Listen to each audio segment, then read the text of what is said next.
I'm Audrey, 34, and I've built my life around designing spaces that move people. As an architect, I create structures with purpose, but nothing prepared me for my sister Stephanie's wedding weekend. His chair scraping loudly against the floor, and bowed to me deeply. Before I tell you how my world collided with this stranger's in the most unexpected way, drop a comment letting me know where you're watching from and subscribe if you want to hear more stories about life's incredible coincidences.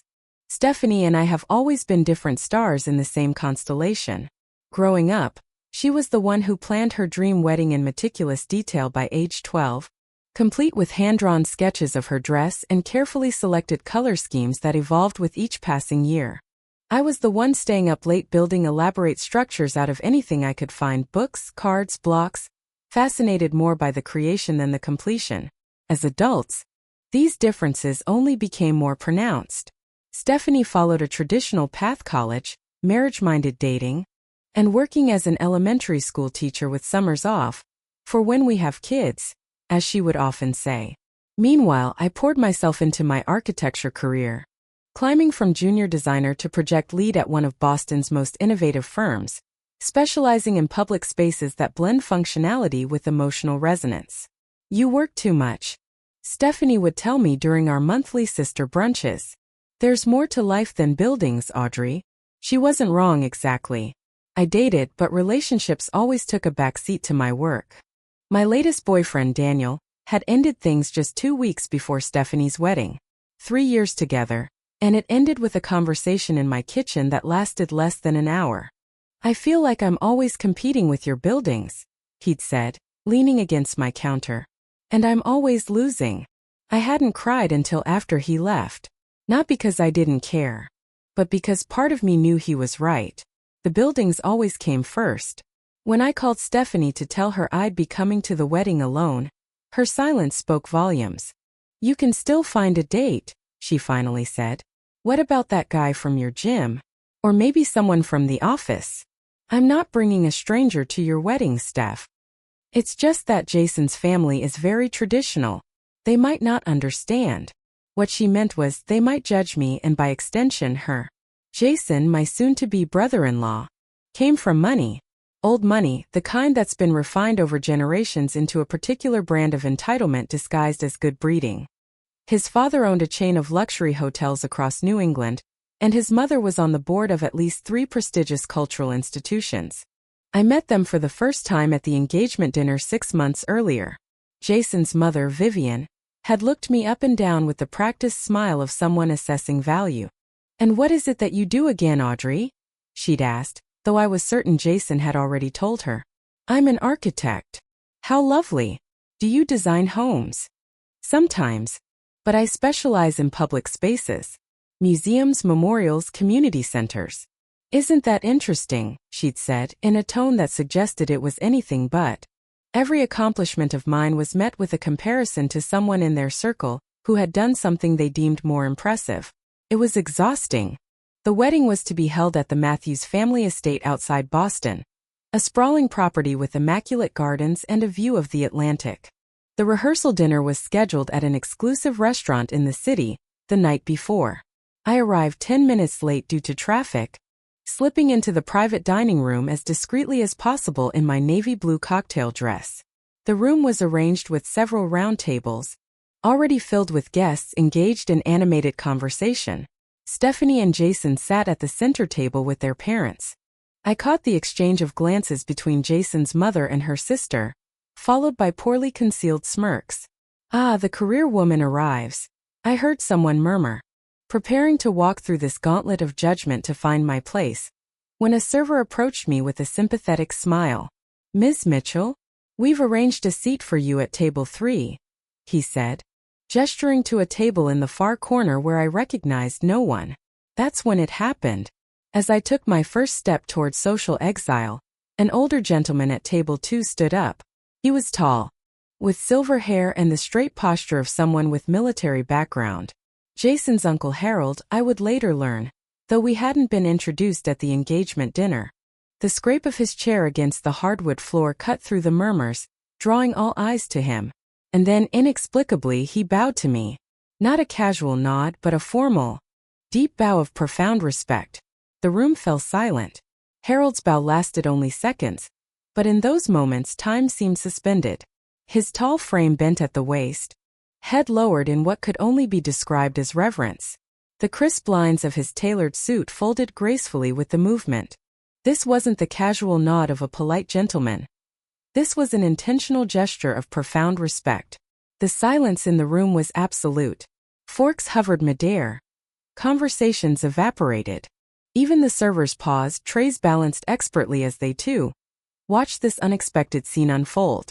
When Harold straightened, his blue eyes, remarkably clear and sharp for a man I would later learn was in his 70s, locked directly onto mine. He stepped away from his table and walked toward me with measured steps. "Ms. Audrey Mitchell," he said, his voice deep and resonant. "It is my great honor to meet you at last." I stood frozen, my mind racing through possibilities. Had we met before? Had I designed something for him? Was this some elaborate joke at my expense? "I'm sorry," I managed, acutely aware of the room's attention. "Have we been introduced?" A smile warmed his face. "Not formally, no. But I would recognize the architect of the Harborview Veterans Memorial anywhere. Your work has touched more lives than you know." The Harborview Veterans Memorial had been my most significant project to date, a contemplative space overlooking Boston Harbor that honored fallen service members. The centerpiece was a series of glass walls etched with names that cast shadows, forming a different pattern at each hour of the day. I had poured my heart into that design. "I visit your memorial every week. I was a General United States Army, retired now. Under my command, I lost 17 young men and women in Afghanistan. Their names are on your wall." Understanding dawned. I'd attended the memorial's dedication ceremony 3 years ago, but there had been hundreds of military personnel present. I wouldn't have remembered him specifically. "The first time I visited," Harold continued, now speaking as though we were alone despite the rapt audience, "I was prepared for more of the same, another cold stone monument to sacrifice." His voice caught slightly. "You created a place where grief transforms into something bearable. Something almost beautiful." From the corner of my eye, Stephanie was staring at me as though seeing her sister for the first time. "Perhaps," Harold said, seemingly oblivious to the sensation he'd created, "you might join me at my table? I've been boring my dinner companions with military stories, but I'd much rather hear about your design process." Before I could respond, Jason's mother found her voice. "Harold, really? And I insist on the pleasure of Ms. Mitchell's company." There was something in his tone, not unkind, but brooking no argument, that immediately silenced her. I found myself escorted to Harold's table, where he introduced me to his companions, a retired judge and his wife, and another couple who turned out to be significant donors to veterans' causes. As we settled, I glanced around the room. The atmosphere had shifted palpably. Those who had been snickering now appeared uncomfortable. Jason's sister was whispering urgently to her husband, and Stephanie was making her way toward me, her expression a mix of surprise and something else, pride perhaps. "Audrey," she said, reaching our table, "you never told me your memorial was so important." There was genuine wonder in her voice, as though she'd just discovered her sister had a secret identity. "It's just work, Steph," I said automatically, then caught myself. "No, that's not true. It's the most meaningful project I've ever done. I just never thought my professional life would intersect with your wedding." Harold cleared his throat gently. "Your sister," she whispered. As she returned to her table, I noticed Jason's parents huddled in conversation, occasionally glancing our way. The dynamic had shifted dramatically. Someone who had earned the deep respect of a man they clearly held in high regard. Harold leaned closer. "I hope I haven't created an awkward situation for you," he said quietly. "Family gatherings can be political minefields even without unexpected interventions." I smiled, feeling genuinely at ease for the first time that evening. "On the contrary, I think you just upgraded me from spinster sister to person of interest." His laugh was warm and genuine. "Well then, let me continue to scandalize my nephew's in-laws by monopolizing your attention with questions about cantilevers and light studies." And so the dinner continued, with Harold and I engrossed in conversation about architecture, healing spaces, and the power of physical environments to shape emotional experiences. For those hours, I wasn't defined by my relationship status or my position within the wedding party. I was valued for my mind, my work, my contribution to the world. I realized with a start, what had begun as a simple dinner had transformed into something more complex. A social chess game where the pieces had suddenly been rearranged. Sharing his own observations about how different spaces affected the veterans he worked with, we discovered a shared belief that architecture could be a form of healing, a way to hold space for difficult emotions. The problem with most memorials, I explained, warming to my subject, is that they're designed to be looked at, not experienced. They keep grief at a distance. Harold nodded. Exactly. Your design invites people in, allows them to bring their whole selves, their grief, their pride, their confusion. That was the intention. I admitted, though I never know if it translates. It does. His voice carried the weight of personal experience. More than you know. From across the room, I caught Stephanie watching us. Her expression was difficult to read. A mixture of surprise and something that looked unsettlingly like resentment. When our eyes met, she quickly turned away, laughing too loudly at something Jason's sister had said. Jason's mother, Vivian, had recovered her composure and was now making a deliberate show of circulating among the guests. When she reached our table, her smile was fixed firmly in place. Harold, you simply must allow the rest of us some time with our guest of honor, sister, she said, placing a hand on his shoulder. Audrey dear, your little memorial sounds absolutely fascinating. Is it one of those public works projects? Government funded, I assume. The dismissive tone was subtle but unmistakable. So little room for creativity. Before I could respond, Harold spoke up. Vivian, the Harborview Memorial was featured in Architectural Digest last year. The American Institute of Architects gave it their honor award. The constraints you mention are precisely what make such achievements remarkable. Vivian's smile tightened almost imperceptibly. Perhaps you two should connect. He might have some residential commissions to throw your way. With that, she glided away, leaving a distinct chill in her wake. I apologize for my sister-in-law, Harold said quietly. Old money often comes with old attitudes. No apology necessary, I assured him. I'm used to people assuming I design kitchen renovations and walk-in closets. As dessert was served, I excused myself to use the restroom. In the hallway, I encountered Jason's sister, Miranda, touching up her lipstick in a decorative mirror. So, she said, Stephanie's been planning this wedding for over a year. Every detail, every moment carefully orchestrated. It would be a shame if anything distracted from her special weekend. The implication was clear, and it stung. I'm not trying to distract from anything. Harold simply recognized my work. Of course, Miranda said with a thin smile. In the bathroom, I took a moment to collect myself, pressing cool water to my wrists. As I was about to leave, I heard voices in the hallway. Vivian and her husband, Richard. Absolutely inappropriate, Vivian was saying. Harold making such a fuss over her. You'd think she was some kind of celebrity. To be fair, her work does seem to be well regarded, Richard replied. That's hardly the point. This weekend is about Jason and Stephanie, not her unmarried sister and her concrete blocks. We need to make sure she's properly contained at the wedding, perhaps at the Hendersons' table in the back. Vivian. I'm serious, Richard. I won't have her pulling focus tomorrow. I've worked too hard on this wedding to have it overshadowed by some career woman Harold's taken a shine to. God knows why he's so impressed anyway. It's just a memorial. Their voices faded as they moved back toward the dining room. I remained in the bathroom, hands gripping the edge of the sink, breathing deeply against the knot forming in my stomach. I'd known Jason's family was traditional, status-conscious, but I hadn't expected such active hostility. When I finally returned to the table, I found that the dynamics had shifted again. Stephanie had moved to sit next to Harold and was animatedly asking him questions about his military service, not about my work. Jason hovered nearby, looking uncomfortable. Caught between family factions he clearly hadn't known existed until tonight. There you are, Harold said warmly as I sat down. I was just saying to Uncle Harold. I can call you Uncle Harold, can't I? That it's so nice to see family taking an interest in each other. There was an undertone I couldn't quite decipher. Something that made me uneasy. The evening continued with stilted conversation and careful maneuvering. What should have been a joyful pre-wedding celebration had become a complex social negotiation. That wasn't my intention. Mine either, I admitted. They'll adjust, he said with surprising firmness. Your work matters, Audrey. I wondered what tomorrow would bring. The wedding day was supposed to be perfect, her perfect day. And somehow, without intending to, I had introduced an element of unpredictability.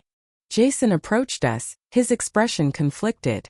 Uncle Harold, Audrey, great dinner, wasn't it? Listen, Mom's arranged the car service for tomorrow. Audrey, you'll be coming to the venue separately with the bridesmaids, right? Before I could answer, Harold interjected. Actually, Jason, I was hoping Audrey might ride with me. I'd like to continue our conversation about the memorial project. Jason's face registered surprise, followed quickly by concern. Oh well, I'm not sure that works with the schedule Mom's put together. I'm sure Vivian can adjust, Harold said pleasantly but firmly. After all, what's important is that we're all there to support you and Stephanie. Isn't that right? Jason nodded, though he looked anything but convinced. As he walked away, I turned to Harold. As I gathered my things to leave, I caught sight of Stephanie watching us, her expression troubled. Tomorrow was her wedding day, the culmination of years of dreaming and months of planning. And now, because of me, or rather, because of how others were reacting to me, there was a tension in the air that hadn't been there before. I needed to fix this somehow, for her sake. The morning of Stephanie's wedding dawned clear and perfect. The kind of early summer day that wedding planners dream about. Golden sunshine, a gentle breeze, and not a cloud in the sky. I arrived at the bridal suite in the Matthews family estate at exactly 9 o'clock, armed with coffee and an assortment of pastries. Stephanie was already in hair and makeup, surrounded by her bridesmaids, 3 college friends and Jason's sister Miranda, who gave me a cool nod as I entered. The room buzzed with activity and nervous excitement. Audrey, Stephanie exclaimed, turning away from the makeup artist. You're here. Something in her tone made me pause, relief perhaps? Or surprised that I'd shown up on time. I busied myself helping the other bridesmaids with various tasks, steaming dresses, organizing accessories, running interference with the photographers who wanted to start shooting before everyone was ready. Miranda remained aloof, speaking to me only when absolutely necessary. It wasn't until the others left to change into their dresses that Stephanie and I found ourselves alone. She sat at the vanity, fidgeting with a makeup brush, avoiding my eyes. Steph? Is everything okay? She put down the brush with deliberate care. Why didn't you ever tell me about your memorial? About how important it is? The question caught me off guard. I sat on the ottoman beside her. I guess I didn't think you'd be interested in the details. You've always made it clear you find my work boring. I don't find it boring, she protested. She trailed off, then started again. Do you know what it was like last night? Watching Uncle Harold, who, by the way, is basically royalty in Jason's family, treat you like you're some kind of genius. Uncomfortable, I guess. Yes. No. I mean. She turned to face me directly. It made me realize I don't really know what you do. My own sister. I've been so wrapped up in my life, my wedding, that I never bothered to understand why your work matters so much to you. The admission hung between us, unexpectedly vulnerable. I reached for her hand. It's okay, Steph. We're different people with different priorities. But that's just it, she said, was quickly overshadowed by what came next. That's why this is so hard, she continued, pulling her hand away. Jason's parents. They want you seated at the back table for the reception. They're worried you'll. She couldn't seem to find the right words. That I'll what? Steal your thunder? By existing. It's not like that. They just want everything to go according to plan. Do you want your only sister hidden away at the back of your wedding reception? Tears welled in her eyes. Of course not. But you don't understand the pressure. Vivian has connections to literally everyone in Boston society. Jason's family has expectations about how things should be done. And those expectations include treating your family like second-class citizens? You're being dramatic, she said, but without conviction. It's just seating. It's not just seating, and you know it. I took a deep breath, trying to center myself. Look, this is your day. If having me tucked away in a corner makes it easier for you, fine. I'll do it. For you. The door opened before Stephanie could respond. It was Harold, looking distinguished in his morning suit, a concerned expression on his face. I apologize for the intrusion, he said, taking in the tension between us. But I thought you should know there's a situation developing downstairs. What kind of situation? Stephanie asked, alarm rising in her voice. It seems there's been some discussion about the seating arrangements for the reception. Voices were raised. I thought perhaps Audrey might want to be aware before she encounters Vivian. I exchanged a look with Stephanie. I should go deal with this. No, Stephanie said, standing up. It's my wedding. I should. But at that moment, the door burst open again and Vivian entered. Her face flushed with either anger or the exertion of climbing the stairs in her constricting dress, possibly both. There you are, she said, looking directly at me. Harold. This is family business. I am family, he reminded her mildly. You know what I mean. This concerns the wedding party arrangements. She turned back to me. This is the influence you're having. Stephanie had gone pale. Jason is doing what? I felt sick. This was exactly what I'd feared. Becoming the center of drama on my sister's wedding day. Please, let's all calm down. I'm happy to sit wherever you originally planned, Vivian. There's no need for any of this. It's too late for that, Vivian snapped. The damage is done. Harold here has filled Jason's head with this nonsense about respecting family, and now my son is defying us on his wedding day. Harold's expression remained composed, but his voice carried a new edge. Perhaps, Vivian, if you had shown proper respect to the sister of your new daughter-in-law from the beginning, none of this would be happening. The day I've been planning since I was 12 years old. And you're all ruining it with this stupid power struggle. She turned to Vivian. I want my sister at the family table. She's my family. My only family here today. Vivian's mouth opened in shock. Stephanie, you don't understand the precedent. I don't care about precedent. Stephanie's voice rose dangerously. I care about having the people I love around me on the most important day of my life. I stepped forward, placing a steadying hand on my sister's arm. Steph, it's okay. Really. I don't want to cause problems. Her tear-filled eyes met mine. But that's just it, Audrey. You're not causing problems. You're just being you, successful, brilliant you. And they can't handle it. If I may suggest a compromise. But Vivian cut him off. There will be no compromise. This is my son's wedding, and it will proceed as we have planned. Her gaze hardened as she looked at me. I think it would be best if you maintained a low profile today, Audrey. For your sister's sake. With that, she turned and left, her exit as dramatic as her entrance. Please don't distress yourself. These things have a way of resolving themselves. How? She asked miserably. Mom can't be here because of her surgery, Dad's been gone for years. And now I've alienated my future mother-in-law. This day is ruined. I knelt beside her. No, it's not. This day is about you and Jason, no one else. And I promise you, I will do everything in my power to make it perfect. I took a deep breath. Even if that means stepping back. What do you mean? Stephanie asked. I mean, I'll skip the reception. Despite the ways we sometimes failed to understand each other, Stephanie was my sister.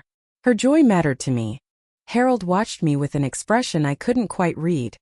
Something like respect mixed with sadness. Sometimes, he said quietly, the most difficult battles are the ones most worth fighting. He moved toward the door. I'll leave you two to prepare. But Audrey, should you reconsider your position, know that you would have allies in that battle. After he left, one crisis at a time, the makeup artist returned, clucking sympathetically at the tear tracks on Stephanie's face. As she worked to restore my sister's bridal glow, conflicts were brewing that threatened to overshadow what should have been a day of pure joy. The ceremony was scheduled to begin in less than 2 hours. Whatever happened next would happen in front of 200 guests. The thought made my stomach clench with anxiety. For Stephanie's sake, I hoped Harold was right about battles resolving themselves. But I had my doubts. The ceremony was, against all odds, beautiful. Stephanie was radiant as she walked down the aisle on the arm of our uncle, her replacement for our father, dabbing delicately at her eyes with a monogrammed handkerchief.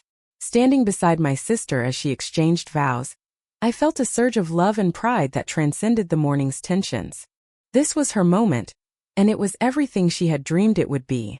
As the minister pronounced them husband and wife, applause erupted from the assembled guests. Stephanie and Jason turned to face their friends and family, radiant with joy. In that perfect moment, it seemed impossible that anything could mar the celebration. That illusion lasted precisely until the reception began. I entered the tent set up on the lawn to find my name card missing from the family table. Instead, after some searching, I discovered it at table 19, positioned so far back that it had a partial view of the kitchen entrance. So Vivian had won after all. I considered my options: create a scene by demanding my rightful place, slink away as I'd suggested earlier, or accept the slight with as much dignity as possible. For Stephanie's sake, I chose the latter, settling into my assigned seat with a practiced smile. Mr. Henderson, at least, seemed pleased to have adult company, launching into a detailed explanation of his golf handicap, while his wife nodded along mechanically.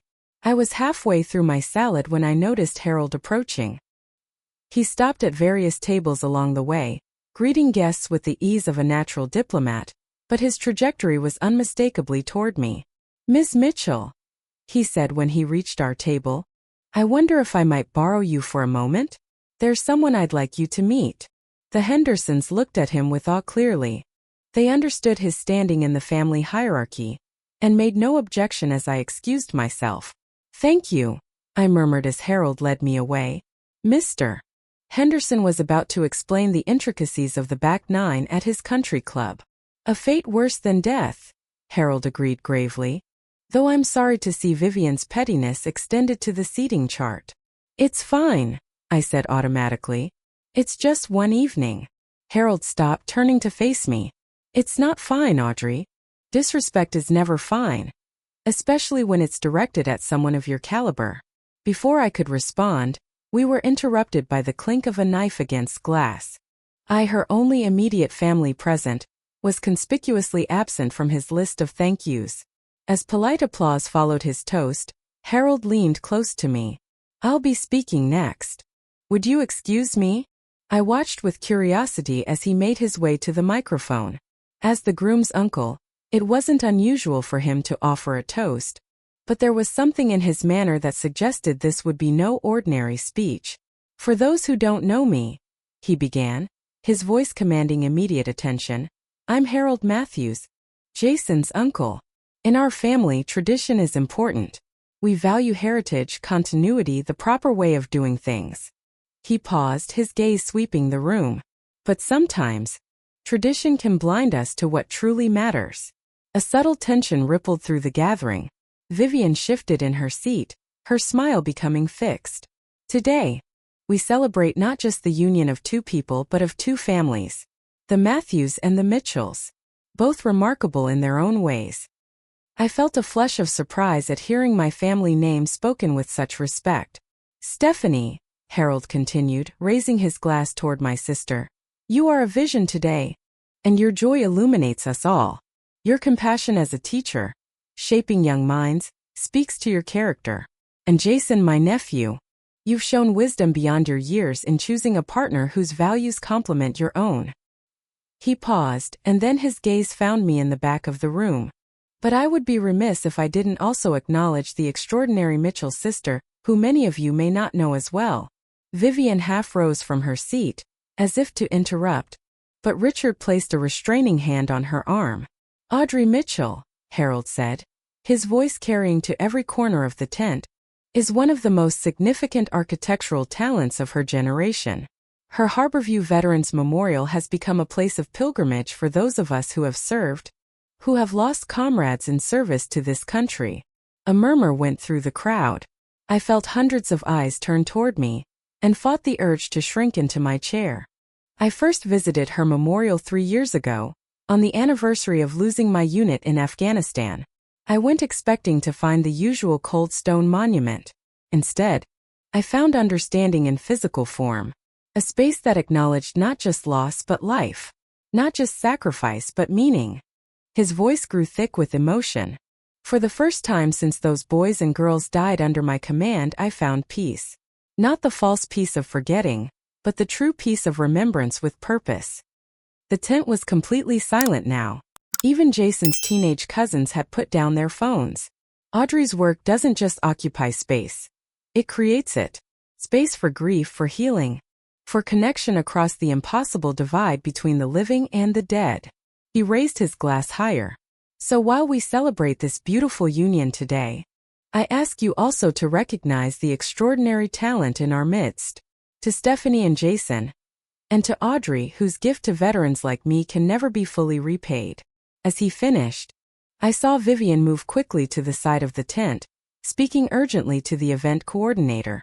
But before whatever intervention she planned could take effect, Jason stood up, taking the microphone. "Thank you, Uncle Harold," he said, his voice steady. "I'd like to add something if I may." He looked toward Stephanie, who nodded encouragingly. "When I first met Stephanie's sister Audrey, I was intimidated," Jason admitted with a self-deprecating smile. "Not just because she's brilliant, though she is, but because of how important she is to Steph. Anyone who knows them knows that the Mitchell sisters share a bond that goes beyond ordinary siblinghood. They've been each other's constant support through loss and challenge." His gaze moved to me. "Audrey, I want to thank you, not just for your extraordinary work, which has clearly touched my uncle's life profoundly, but for helping shape Stephanie into the woman I love. For being her rock, her confidant, her biggest cheerleader. You deserve to be celebrated today too." I felt tears threatening and blinked them back. This was unexpected, this public acknowledgement of our bond. Stephanie was looking at me across the room, her own eyes shining. But the moment of connection was interrupted by Vivian, who had somehow obtained the microphone. "What a lovely sentiment, Jason," she said, her voice tight. "Now, if we could proceed with the scheduled program."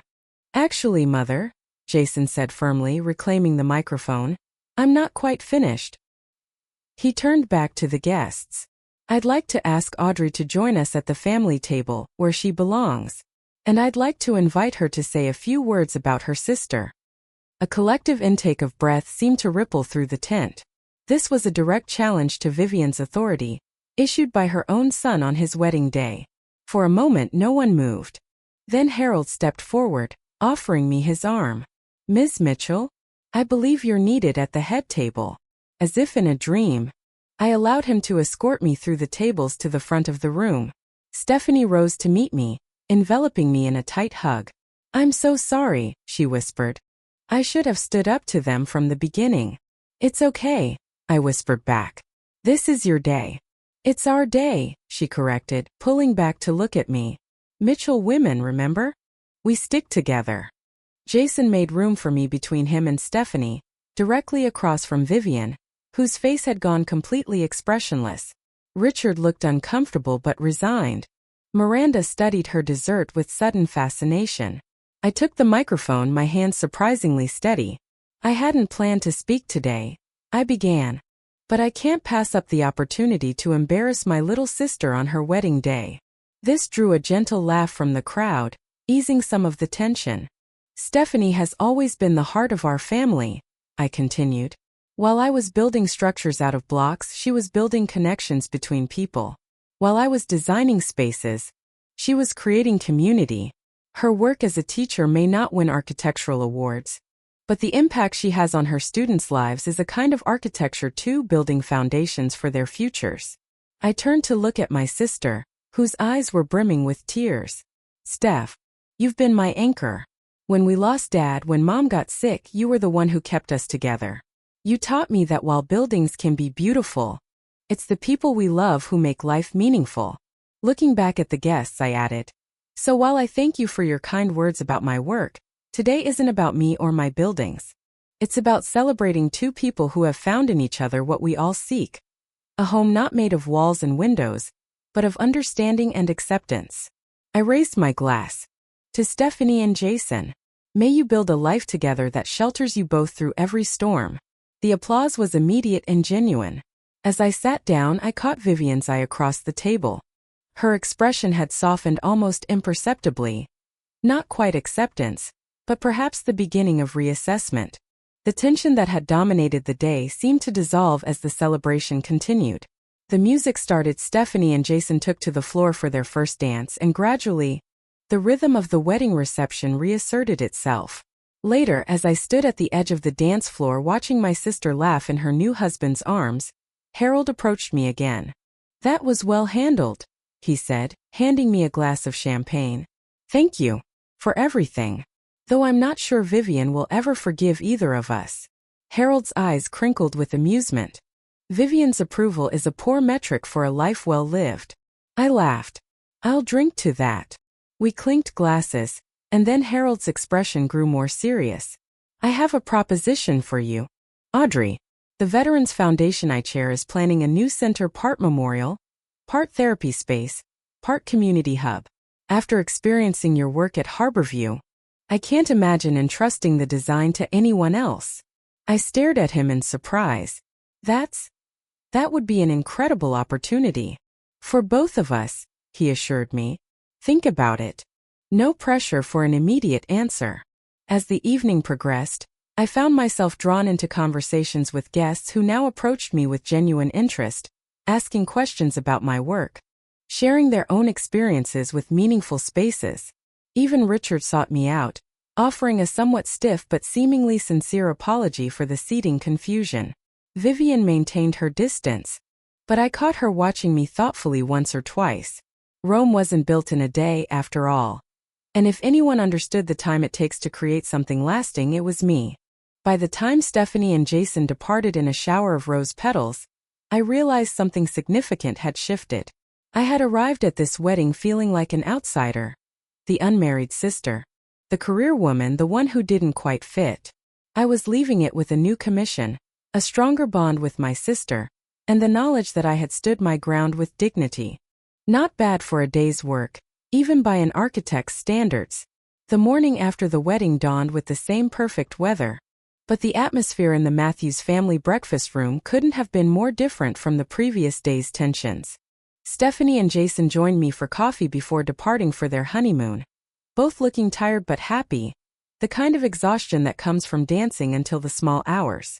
"I still can't believe you're flying to Italy today," I said, pouring them each another cup. "I'd need a week to recover before facing an international flight." "That's because you're old," Stephanie teased, some of our childhood dynamic reasserting itself. 34 is not old. Ancient, she insisted with a grin. Then her expression softened. "Seriously though, Audrey, thank you for everything yesterday." Jason nodded agreement. "You handled an impossible situation with incredible grace." I shrugged, still uncomfortable with direct praise. "All I did was show up and refuse to disappear." "Which is exactly what I should have insisted on from the beginning," Stephanie said, reaching across the table to squeeze my hand. "I'm sorry I didn't stand up to Vivian sooner." "You did when it counted," I assured her. "Besides, it all worked out in the end." Jason looked thoughtful. "It did. Though I think my relationship with my parents might be a bit different going forward." "Different how?" I asked. "More boundaries," he said firmly. "Less automatic deference. I love them, but watching how they treated you, my wife's only sister, made me see some patterns I've been accepting for too long." Stephanie beamed at him with obvious pride. "Speaking of your parents," I ventured, "any sign of them this morning?" "They've gone into Boston for a charity brunch," Jason said. "Which is probably for the best. A little cooling off period never hurts." We chatted for another hour, reviewing highlights from the reception and sharing memories that already seemed to be taking on the golden glow of happy nostalgia. When it was time for them to leave for the airport, our goodbye was warm and genuine in a way that felt new. "Call me from Rome," I said, hugging Stephanie tightly. "I will," she promised. "And when we get back, I want you to give me a proper tour of your memorial." I should have asked years ago. After they left, I found myself alone in the grand house, most of the other overnight guests having already departed. I was gathering my things, preparing to check out of my guest room, when there was a knock at the door. Harold stood in the hallway, as impeccably dressed in casual clothes as he had been in formal wear. "Good morning, Audrey. I hope I'm not interrupting." "Not at all," I assured him. "I was just getting ready to head back to Boston." "I thought you might be. I wondered if you might spare an hour first? There's something I'd like to show you." Curiosity piqued, I agreed, and soon found myself in Harold's car driving along the coast. We stopped at a sprawling property overlooking the ocean, a for sale sign prominent at the entrance to the long driveway. "The Veterans Foundation purchased this land last month," Harold explained as we walked the grounds. 20 acres including beach access. "This is where we hope to build the center I mentioned last night." The site was spectacular. Gently rolling land with mature trees, dramatic ocean views, and a sense of peaceful seclusion despite being only 30 minutes from the city. "It's perfect," I said, already envisioning possibilities. "The way the land meets the water, the natural contours. There's so much potential here." Harold smiled, watching me with evident satisfaction. "I thought you might see it that way. The board meets next Tuesday to discuss the project timeline and budget. If you're interested, I'd like you to present your initial thoughts." "Tuesday? That's very soon." "Too soon." I laughed. No architect worth their salt would admit that. "I'll have something ready." We spent the next hour walking the property, with Harold explaining the foundation's vision for the space: part memorial, part therapy center, part community gathering place for veterans and their families. As he spoke, ideas began flowing through my mind, rough sketches of buildings that would honor both the land and its purpose. "You mentioned losing soldiers under your command," I said carefully as we stood looking out over the water. "Would you be willing to tell me about them? Not just their names, but who they were, what they loved. It would help me understand what this place needs to be." Harold was quiet for a long moment, then began to speak. He told me about James, who played the guitar, about Maria, who had the loudest laugh in the unit, about Darius, who wrote poetry he never showed anyone until his last deployment. He spoke of their hometowns, their dreams, the families they left behind. As he talked, the memorial began to take shape in my mind. Not just a building, but a living space that would somehow capture the essence of these lost lives, while creating room for healing among the living. By the time we returned to the Matthews estate, I had agreed to take on the project, and Harold had promised to email me all the relevant details that afternoon. As I prepared to leave, he walked me to my car. "Thank you for considering this project, Audrey. It means more than I can express." "Thank you for the opportunity," I replied sincerely. "And for everything else." "Everything else?"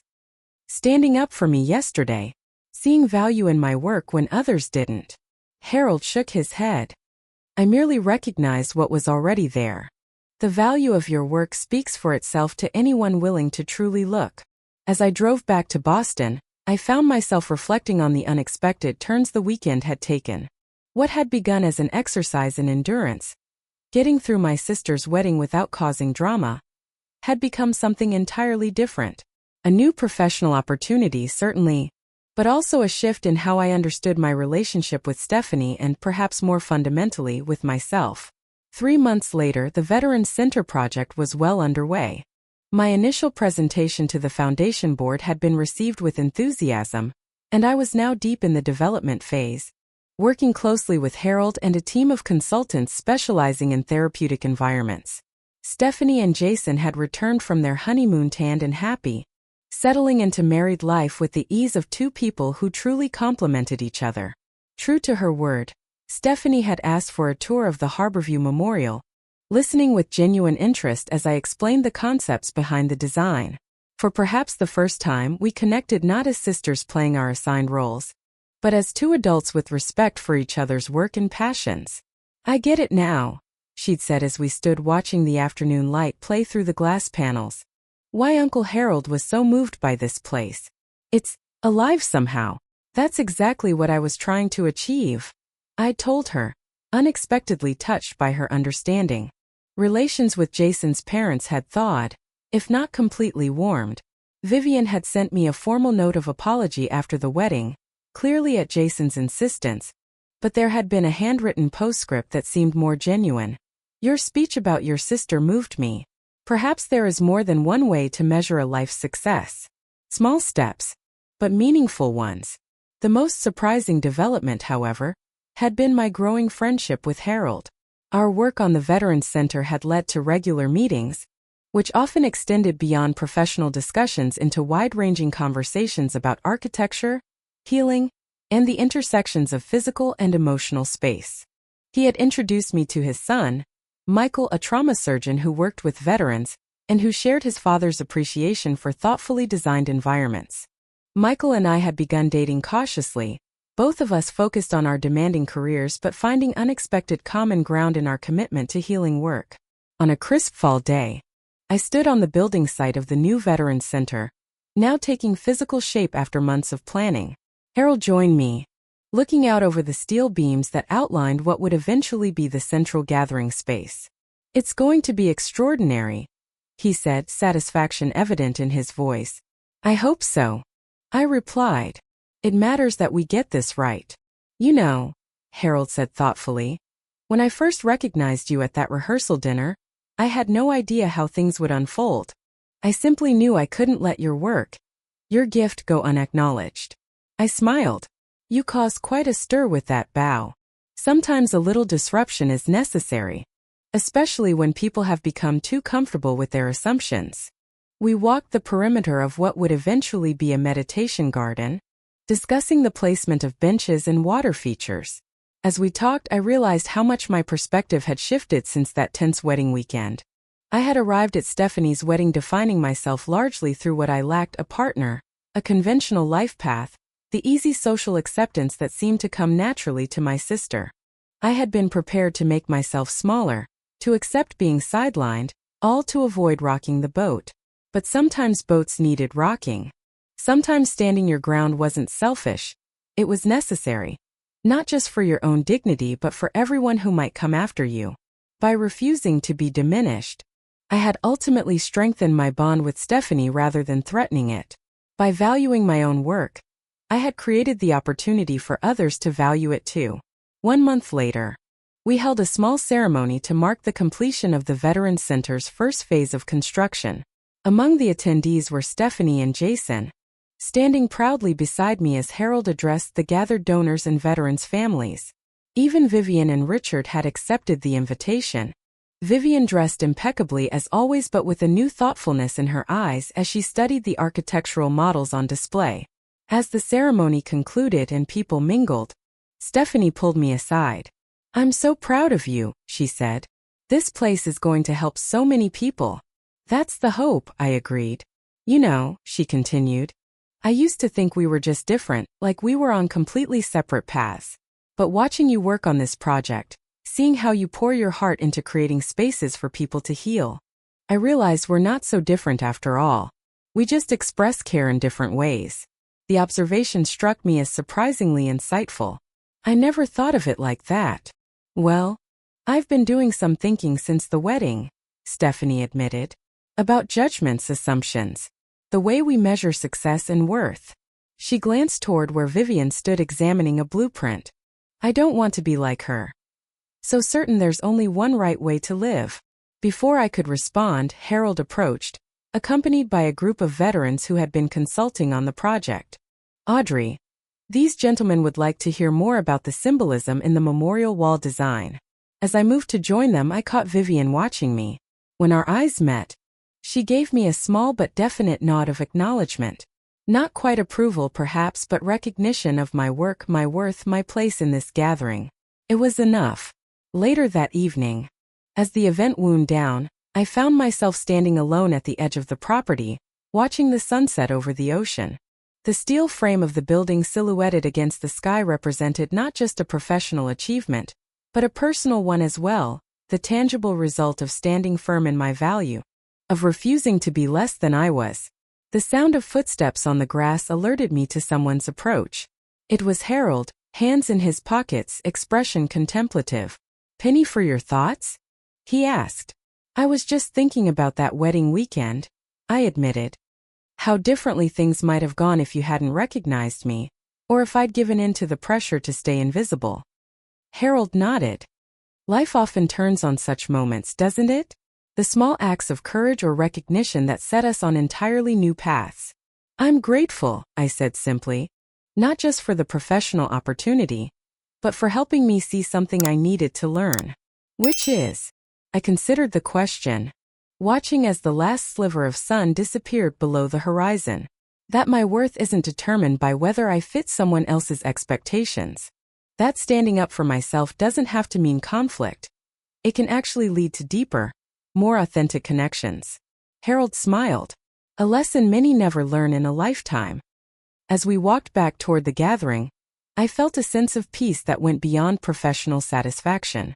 The journey from that tense rehearsal dinner to this moment had been unexpected in every way, but the growth it had sparked in my relationship with Stephanie, in my understanding of myself, in my work was invaluable.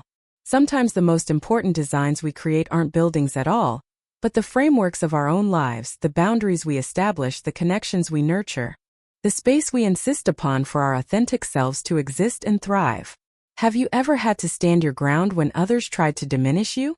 How did it change your relationships or your understanding of yourself? Share your story in the comments, and don't forget to like and subscribe if this resonated with you. Remember, sometimes the most powerful thing we can do is simply refuse to be less than who we are. Thank you for listening, and may you always find the courage to stand tall in your own worth, even when, especially when, others try to make you small.